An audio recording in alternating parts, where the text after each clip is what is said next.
भाइयों और बहनों, अभी सूर्य का राशि परिवर्तन हुआ है। अब तक सूर्य देव वृषभ राशि के अंदर गोचर कर रहे थे, लेकिन अब वह वृषभ राशि से निकलकर मिथुन राशि के अंदर प्रवेश कर चुके हैं। इस वजह से मिथुन राशि के अंदर कई नए बदलाव देखने को मिलेंगे, क्योंकि वहां पर पहले से ही गुरुदेव बैठे हुए हैं और बुध देव भी बैठे हुए हैं। यानी कि इन तीनों के लिए त्रिग्रही योग बन रहा है। जय श्री कृष्णा। मैं निधि जोशी आप लोगों का अपने एस्ट्रो निधि चैनल पर तहे दिल से स्वागत करती हूँ। आशा करती हूँ कि आप लोगों को मेरे द्वारा दी गई जानकारी पसंद आएगी और आप लोग इन सब चीजों को अपने जो जीवन है उसके अंदर रिलेट भी करेंगे। मेरे ये राशिफल चंद्र राशि के ऊपर आधारित है। अगर आपकी कुंडली के अंदर चंद्रमा 3 नंबर के ऊपर बैठा हुआ है तो इसका मतलब आपकी मिथुन राशि बनती है। और जिन लोगों की कुंडली नहीं है, जिनको अपनी डेट ऑफ बर्थ याद नहीं है, वो लोग अपनी नाम राशि के आधार पर भी ये राशिफल देख सकते हैं। आज हम सिर्फ यहाँ पर गुरुदेव, सूर्य और बुध देव की ही चर्चा करेंगे कि सूर्य का राशि परिवर्तन किस तरीके से मिथुन राशि के ऊपर क्या प्रभाव डालने वाला है, उनके वैवाहिक जीवन पर क्या प्रभाव डालेगा, उनके व्यापार पर क्या प्रभाव डालेगा और मिथुन राशि वालों के कार्य क्षेत्र के ऊपर क्या प्रभाव डालेगा। सूर्य देव का ये राशि परिवर्तन आज आप लोगों के जीवन के अंदर क्या क्या बदलाव लाने वाला है, इन सबकी चर्चा इस राशिफल के अंदर मैं आज करने वाली हूँ। भाइयों और बहनों, सूर्य देव अब तक वृषभ राशि के अंदर गोचर कर रहे थे, लेकिन अब उन्होंने मिथुन राशि के अंदर प्रवेश कर लिया है, जहां पर पहले से ही गुरुदेव भी बैठे हुए हैं और बुध देव भी बैठे हुए हैं। यानी कि त्रिग्रही योग बन रहा है। यह योग बहुत अच्छा माना जाता है और मिथुन राशि के अभी सितारे बुलंदी के ऊपर हैं, क्योंकि उनकी जो कुंडली है उनके अंदर ग्रहों की जो प्लेसमेंट है वो बहुत अच्छी बनी हुई है। सूर्य देव आपके तृतीय भाव के स्वामी होकर लग्न के अंदर बैठे हुए हैं। उसके अलावा गुरुदेव आपके सप्तम भाव और दसम भाव के स्वामी होकर लग्न के अंदर बैठे हुए हैं। बुध देव यहाँ पर स्वराशि के हैं, जो कि आपके चतुर्थ भाव के स्वामी भी बनते हैं। यानी कि कुंडली का 50% भाग सूर्य, गुरु और बुध इन तीनों ने कवर कर रखा है, जिसकी वजह से और वो आकर लग्न के अंदर बैठे हुए हैं, जिसके कारण आपके व्यक्तित्व के अंदर आपको बहुत ज्यादा निखार महसूस होगा। आपके अंदर एक परिपक्वता आएगी, आपके अंदर एक आत्मविश्वास आएगा और आपकी बुद्धि है वो बहुत अच्छे से नए नए प्लान कर सकेगी। आपकी कम्युनिकेशन स्किल अच्छी होगी, क्योंकि बुध यहाँ पर बैठे हुए हैं, स्वराशि के होकर आपके लग्नेश हैं। उसके अलावा गुरुदेव आपके ज्ञान के अंदर वृद्धि करेंगे, आपके अंदर एक अजीब सी मैच्योरिटी लाएंगे। आपको भारी चीजों का ज्ञान प्राप्त होगा। आपके कुछ नीति होंगे, कुछ नियम होंगे, जिनके आधार के ऊपर आप अपना जीवन व्यतीत करेंगे और साथ के अंदर अपने व्यक्तित्व के अंदर निखार लेकर आएंगे। अब सूर्य देव जो कि आत्मा के कारक हैं, आपके पिता हैं, आपके मान सम्मान है, आपका आत्मविश्वास है, ये सब चीजें सूर्य देव देते हैं, जिसकी वजह से आपको एक स्वस्थ जीवन देते हैं, जो कि लग्न के अंदर आकर बैठे हुए हैं और आपके इसको एक स्वस्थ जीवन प्रदान करेंगे। सूर्य देव आपके तृतीय भाव के स्वामी होकर लग्न के अंदर बैठे हुए हैं, जिसके कारण आप बहुत ज्यादा मेहनती बनेंगे। आपके का पराक्रम हासिल करेंगे अपने मेहनत के बलबूते के ऊपर और साथ के अंदर आप कई छोटी छोटी यात्राएं भी कर सकते हैं। गुरुदेव यहाँ पर बैठकर जो कि आपके दसम भाव के और सप्तम भाव के स्वामी बनते हैं, जो कि सप्तम भाव आपके व्यापार का है, आपके वैवाहिक जीवन का है।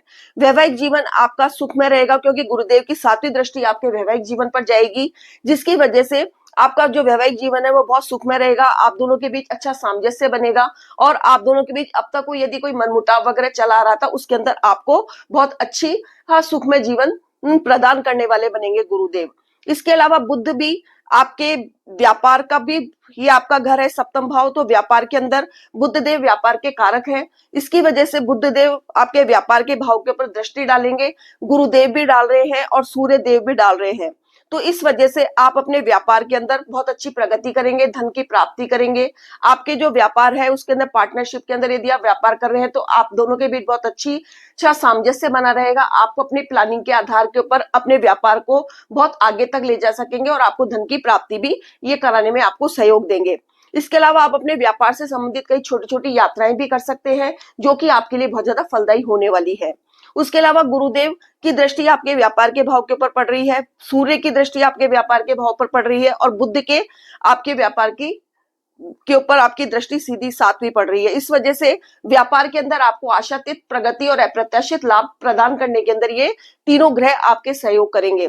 उसके अलावा गुरुदेव आपके दसम भाव के स्वामी बनते हैं, जो कि लग्न के अंदर जाकर बैठे हैं, तो आपके कार्य क्षेत्र के अंदर चाहे व्यापार से संबंधित हो चाहे आपकी जॉब से संबंधित हो, उसके अंदर आपको जो भी चुनौतियां आएंगी उसका आप अपने ज्ञान के आधार के ऊपर बहुत अच्छे तरीके से उस भूमिका को निभाएंगे। अधिकारी वर्ग के बीच के अंदर आपकी की बहुत अच्छी सामंजस्य बना रहेगा। आपको कार्य क्षेत्र के अंदर नई चुनौतियां भी आएंगी, लेकिन आप उसका बहुत साहस पूर्वक हल निकाल लेंगे। साथ के अंदर जो लोग जॉबलेस है उन लोगों को जॉब मिल सकेगी, और जो लोग अपने व्यापार को लेकर बहुत ज्यादा परेशान है, अभी इस समय कोई ना कोई उनके परेशानी बनी हुई है, तो उनके व्यापार संबंधी सारी परेशानियां दूर होंगी, जो कि उनको ये तीनों ग्रह लाभ प्राप्त कराने वाले होंगे। उसके अलावा कार्य क्षेत्र के अंदर जो लोग प्रमोशन और इंक्रीमेंट के लिए काफी टाइम से प्रयासरत हैं, उनके प्रमोशन और इंक्रीमेंट दोनों के अंदर उन लोगों को सफलता मिलेगी, उनकी सभी डिजायर्स पूरी हो सकेंगी। साथ के अंदर जो लोग राजनीति के अंदर हैं उन लोगों को भी बहुत ज्यादा सफलता मिलेगी, क्योंकि गुरु सूर्य और बुध का जो कॉम्बिनेशन बन रहा है, त्रिग्रही योग बन रहा है, वो उनको राजनीति के अंदर सफलता दिलाने के अंदर सहायक होगा। लेकिन आपको इसके साथ ही सूर्य आपके लग्न के अंदर बैठे हुए हैं, तो आपको थोड़ा अपना अग्रेसिव नेचर से बच के रहना है। थोड़ी ईगो प्रॉब्लम आप में होगी, तो उसको आपको नियंत्रित करके रखना है। इस तरीके से ये त्रिग्रही योग आप लोगों के जीवन के ऊपर बहुत अच्छा प्रभाव डालने वाले हैं। आपके सितारे अभी इस समय बुलंदियों के ऊपर है, तो आप लोग इन ग्रहों के आधार के ऊपर यदि अपना जीवन जीते हैं, ज्ञान के साथ अपना काम करते हैं, बुद्धि से काम करते हैं और अग्रेसिव नेचर को कम करके आगे बढ़ते हैं, तो आने वाली चुनौतियां आप लोगों को का सामना करने के लिए आप लोगों को बहुत ज्यादा मददगार होने वाली है।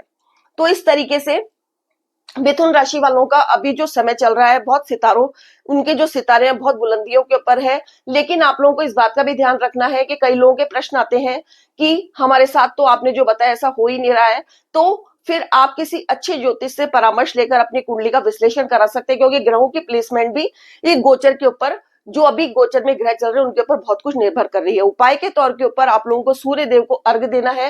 हो सके तो रविवार के दिन आप लोगों को व्रत रखना है, उस दिन बिना नमक का खाना खाना है। साथ के अंदर आदित्य स्तोत्र का पाठ आप नियमित रूप से कर सकते हैं, और अपने जो ये गोचर है उसको बहुत अच्छा बना सकते हैं, क्योंकि यह गोचर सूर्य देव एक भाव के अंदर सिर्फ 1 महीने तक रहते हैं। तो 15 जुलाई के अंदर ही आए हैं, तो 15 अगस्त तक आपके इसके अंदर रहेंगे। इस वजह से आपको 15 अगस्त तक अपने जो भी सूर्य से संबंधित उपाय हैं उनको करके आप सफलता हासिल कर सकते हैं। यदि आप गवर्नमेंट से संबंधित प्रतियोगी परीक्षाओं के अंदर भाग ले रहे हैं, गवर्नमेंट से संबंधित कोई कार्य आपका रुका पड़ा है, तो उन सब के अंदर आप लोगों को जो रुकावट आ रही है वो सब पूरी होगी। प्रतियोगी परीक्षाओं के अंदर आप लोगों को सफलता मिलेगी। तो आप लोगों को सूर्य देव को नियमित रूप से अर्घ देना है। अगर आप लोगों को मेरा वीडियो पसंद आए तो प्लीज मेरे वीडियो को लाइक कीजिए, शेयर कीजिए और बेल आइकॉन का बटन दबाना मत भूलिएगा, ताकि मेरी वीडियो के सभी नोटिफिकेशन आप लोगों को समय समय पर मिलते रहें। स्वस्थ रहिए, सेफ रहिए। धन्यवाद। जय श्री कृष्णा।